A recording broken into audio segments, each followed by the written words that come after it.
Back everybody, and today we're in chapter 11, which talks about leadership. Now today we're just going to look at some fundamentals of leadership, what it is, the definitions. It's the same format that we've used in other chapters, and we're also going to take a look at the evolution or the early stages of evolution when it comes to leadership. So let's go ahead and begin chapter 11. Okay everybody, today we're going to begin chapter 11, which deals with traditional leadership approaches. So today, when we look at leadership, and in the next couple of days, there's been an evolution of philosophy on leadership. There are no shortages of books and ideologies about leadership because leadership has really evolved in the way that we approach it, in the way that it's exercised, and the beliefs about what makes a leader. So today, let's take a look at leadership, and we'll discover some of the different approaches as we progress in the next couple of days. Now, the nature of leadership. What is it? Well, it's both a process and a property. Now, as a process, we see here, it's the ability to influence in a non-coercive way. That means we're not forcing or we're not manipulating people. They follow because of the influence that we have on them to direct and to coordinate the activities of group members to meet a goal.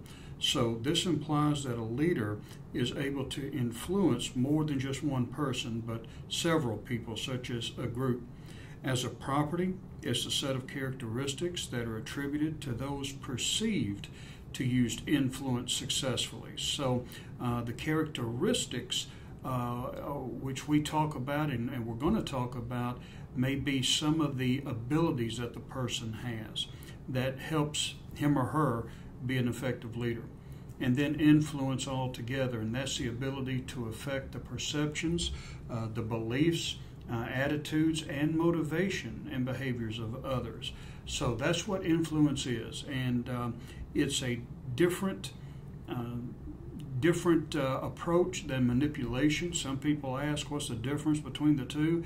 And I always say it's the motivation of the heart.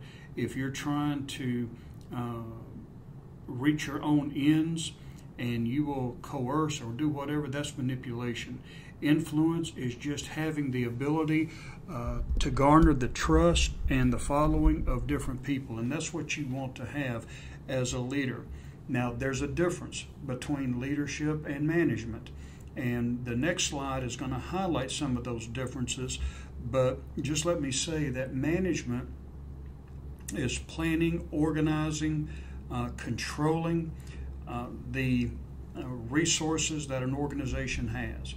Leadership is the ability to inspire, to motivate, to get people to move in a certain direction. For instance, when you take a look at a pastor is supposed to motivate and inspire. But the pastor doesn't run the church as far as the administration and operational side of it goes. Now, the pastor may be the chief administrative officer and so forth, but he will have people there in place to be able to carry out the functions that are necessary for that pastor's vision to come about. So management takes on board the resources and organizes them, disperses them, manages them in a way that the leader's vision can be realized. Now, it doesn't take amount of influence to be a good manager. For instance, I was a manager of over 900 people's careers at one point, and I never saw any of them. I did it all from a computer. But in order to influence, you have to be able to connect with people as a leader. So that's a big difference there. The amount of connection that's necessary for you to do your job. A leader needs to connect with the people, whereas a manager can manage without having to deal with the people. Now, as you see here, we have different distinctions when it comes to management and leadership. And again, as I said before, management involves planning, organizing, and controlling. Controlling is making sure that you're monitoring results, measuring results, Organizing is bringing together the resources necessary for that plan to come about. And planning is creating the necessary steps to be able to make sure that that plan or that vision comes about. Leadership establishes direction. This is where we want to go. This is our future. And this is how we need to be in the next several years or whatever, aligning people. And that's putting the right people in the right place to do the job, and motivating and inspiring. And that goes with the ability to influence. It's a matter of people wanting to follow that person. And if the people trust the individual, then chances are they're going to be motivated, they're going to be inspired, and that leader will be able to accomplish his or her goals. Now, as I said before, there's been an evolution in leadership, and there were different philosophies, and there's been different research that has come with it. So let's take a look at some of the earliest approaches to leadership, and the earliest was the trait approach. It was believed that there were certain traits that a person had that made him a good leader, and I say him because leaders in the beginning were all men. It was believed that only men could be good leaders, so women were not considered, especially in business, to be leaders in the workplace. And they would take a look at traits. They wanted to identify traits, and the earliest traits that people looked for were color. You needed to be a Caucasian. Height. It was believed that tall people were more intellectual for some reason. The color of your hair. They looked at the color of your eyes, your bone structure. I mean, they felt that there were actual physical traits that indicated whether or not you would be a good leader, and those were the methods used to select leaders. Now, we have a current limited set of leadership traits. Now, traits are those innate abilities that God gives you when you're born, or they develop over time. It's not something that you mainly acquire as much as you having it already inside you. And what are some of them? Well, emotional intelligence, drive, motivation, honesty, charisma, knowledge of the business. All of these, even though they're not as broad sweeping as the earlier approaches, they still are important. Today, emotional intelligence is essential. Charisma, for instance, is essential. So these are some of the ways that we have evolved in our thinking. The earliest theories thought that a person's head, the shape of the head and the bumps on the head, which is the study of phrenology, indicated intelligence and ability to lead. So you can see how some of this stuff was kind of like ancient or just silly to some extent in the way that they believed leaders evolved. But those are the early approaches. Now, people like Elton Mayo and others like him started beginning to study formally the idea of leadership, and then we had behavioral approaches to emerge after the trait theories, and this is the attempt to identify behaviors that differentiate leaders and non-leaders. And these early studies were called the Michigan studies, the Ohio studies, and the leadership grid. So let's take a look at those differences. The Michigan studies. Well, after studies were done on leadership, researchers believed that there were two types of leaders. There was the job-centered leader, and there was the employee-centered leader. Really didn't take a whole lot of studying, I wouldn't imagine, to figure out that those are the two ends of the spectrum of leadership. But job-centered leaders, just as the title implies, are focused on the job, whereas employee-centered leaders, they focus on the employees. They're more concerned about the employee than they are, really getting the task done. And then you had similar outcomes. They just called it something different.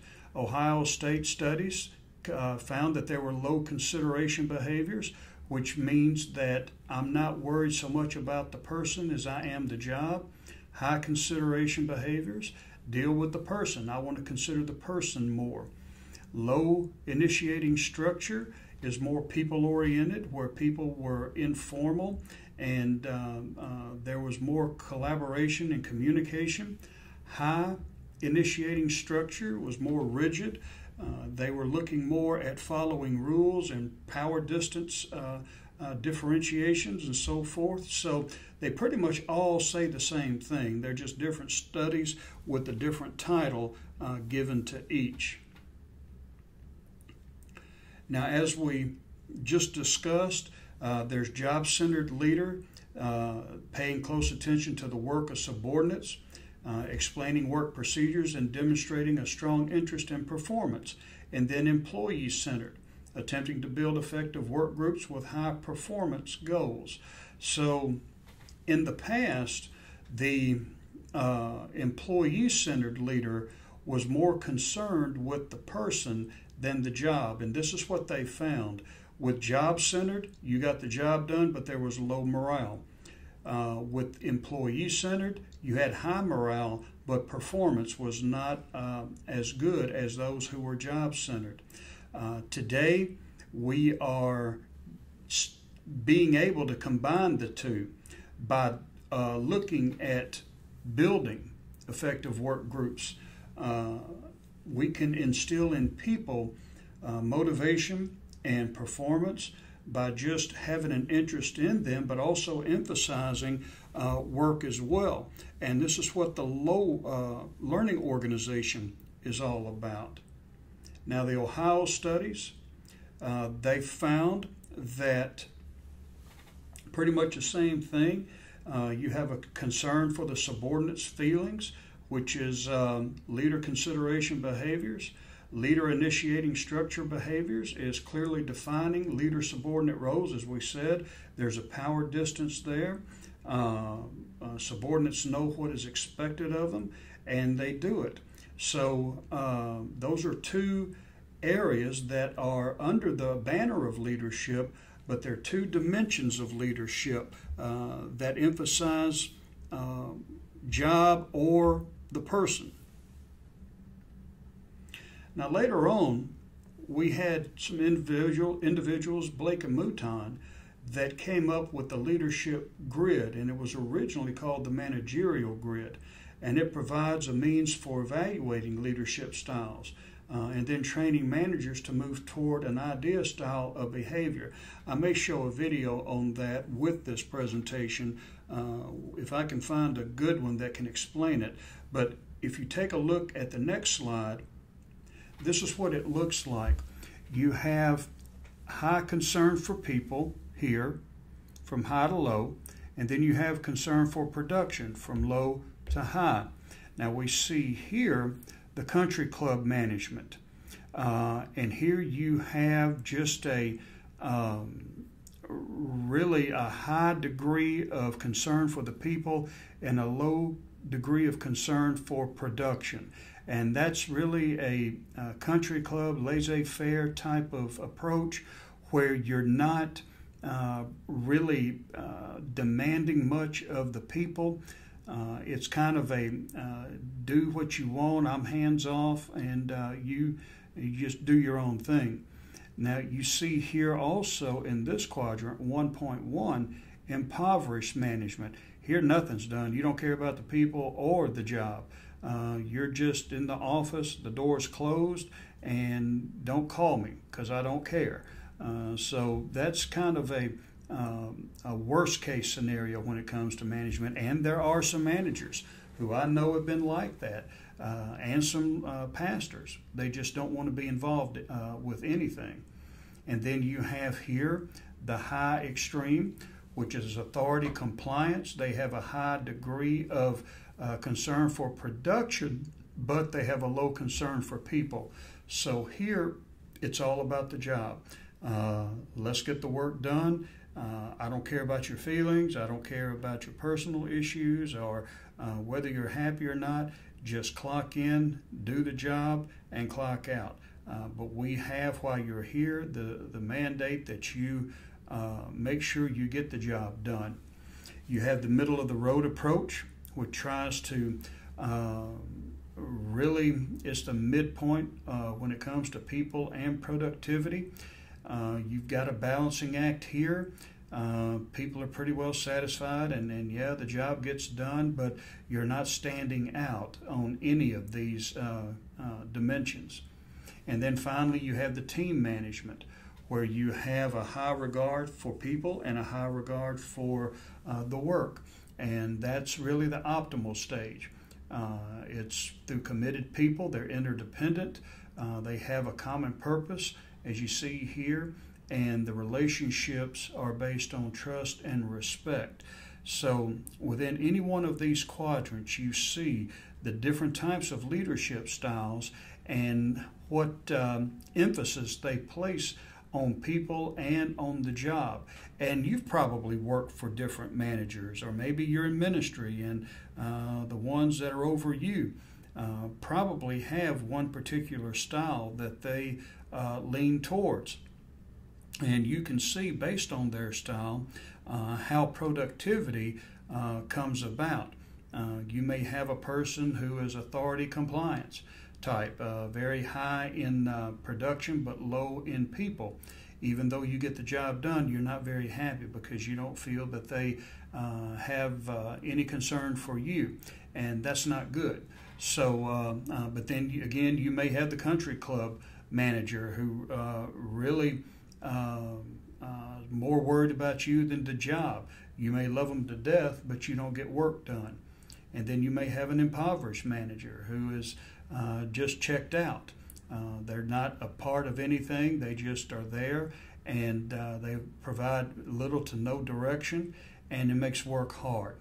So those are the different quadrants of leadership. It's very important. It's an important model that's been used since its inception, and it really gives some good detail about the different types of leadership that are out there.